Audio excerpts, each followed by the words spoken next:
Friday, August 19th edition of the Carolina Weather Video. A whole lot to talk about today. We had the waterspouts close to the coast yesterday. I have a picture of that I'll show you here in just a moment. We have some thunderstorms in the forecast over the next few days and a lot of activity bubbling down in the tropics.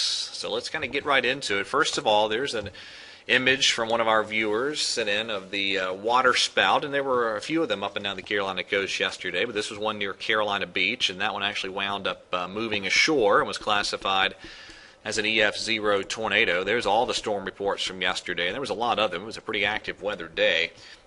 Big round of severe weather from Nebraska into westernmost Iowa down into Kansas and Missouri, and some other scattered severe weather reports elsewhere.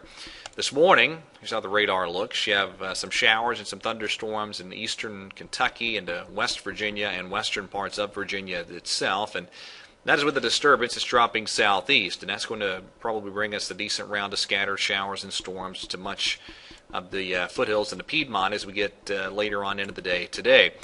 Temperature-wise, it's fairly comfortable. The Piedmont down into the 60s. You get into 70-plus readings down into South Carolina and over toward the North Carolina coast this morning. There's the upper air chart. And notice a pretty decent little disturbance back here, kind of lingering close to the Mississippi River, and that's dropping southeast. It'll play a role in our weather, too. So today, I think some scattered showers and storms around this afternoon and this evening, and like yesterday, look for some damaging wind potential as well as some hail potential with the storms that do form. Not everybody will see the rain, but again, I think some scattered thunderstorms definitely with us today. Tomorrow, kind of a tough forecast in terms of the coverage of rain. I'm going to back the coverage down to generally an isolated coverage of showers and storms, but you're kind of splitting hairs. We'll just kind of go with the idea of some afternoon thunderstorms again possible tomorrow. Sunday, we begin to see the next cold front approach. Now, this is the GFS. Scattered thunderstorms Sunday into Monday. The European and the Canadian timing a little quicker, indicating that any rain for much of the region might be over by Monday morning, but I'll just kind of keep it non-specific at the moment and mention the chance of some showers and storms lingering into Monday.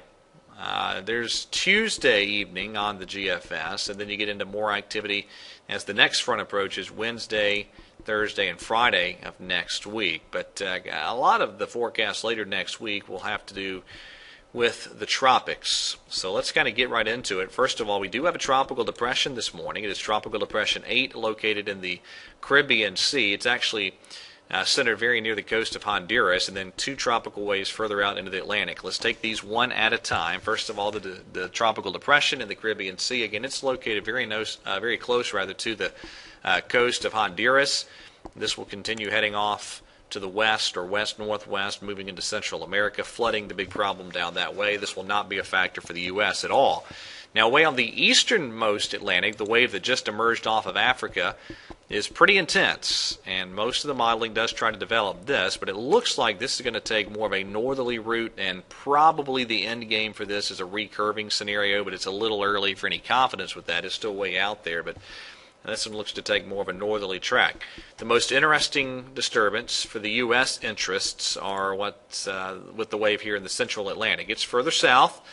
It is still not terribly organized looking. There's been a little bit of an increase in the convection early this morning, but still nothing terribly impressive. Let me show you the spaghetti chart, and then we'll get into some model specifics. This is going to continue to take a generally west-northwesterly track and head in the general direction of these northeastern Caribbean islands. And, of course, if you're dealing with a developing tropical system, whether or not this tracks over, especially Hispaniola, makes all the difference in the world. Think back to Emily. Hispaniola killed it, and it's just it has the potential to do that with tropical systems due to the high mountains there and the island of Hispaniola. But again, that'll be a forecast idea to try to resolve down the road. Let me show you some of the specific modeling here. This is the Canadian model out at 144 hours, and there is. And again, just to get you the name, just so we can refer to these a little easier, this is Invest 97 in the Central Atlantic. Okay, the one behind it is 98. So, all right. Invest 97 is a strong tropical storm, the northern Caribbean, close to Cuba. Invest 98 heading for a recurve in the Atlantic. Hurricane Wharf out at 126 hours. There's Invest 97 is a potent hurricane near the northeastern coast of Hispaniola. And 98 just a weak wave, way far north in the Atlantic. No gaps. It has Invest 97 near Cuba. It's a relatively weak system. 98 behind it, still in the Atlantic. And let's get into some of the more higher resolution type of model data here. Now, I want to show you this. This will be the upper air chart off of the GFS Thursday of next week.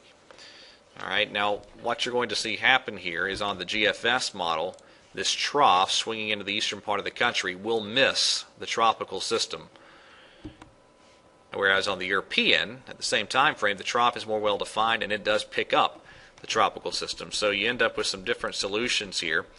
On the GFS, since the trough misses it, it ends up in the Gulf of Mexico. It makes landfall near the Mississippi Gulf Coast Monday the 29th, and then moves north into North Mississippi from there. That'd be a lot of rain in the deep south and even the lower Mississippi Valley, the Tennessee Valley.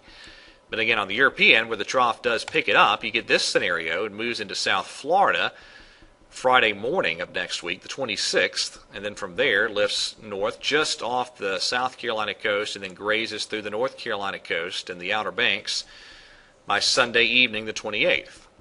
The Canadian, very much like the European scenario, into South Florida Friday morning. From there it lifts up just off the South Carolina coast by Saturday morning, and then it's into the Outer Banks by Saturday evening. So you can see what we're dealing with here. Let me just say right off the bat, we don't even have a system out there yet. It might not develop, but the models continue to pretty much all indicate that it will. And if it does develop, then you're dealing with, in terms of intensity, whether or not this hits Hispaniola, how favorable the overall environment is outside of land interaction, and then where it eventually heads depends on that trough swinging into the eastern parts of North America later next week, and whether or not it actually picks up that tropical system or not. So it is simply impossible to tell where this might eventually head, but it does bear watching because it could very well have a U.S. landfall late next week. So again, something to definitely keep an eye on. All right, that's it for today. Thank you for watching this edition of the video. Have a great weekend, and God bless.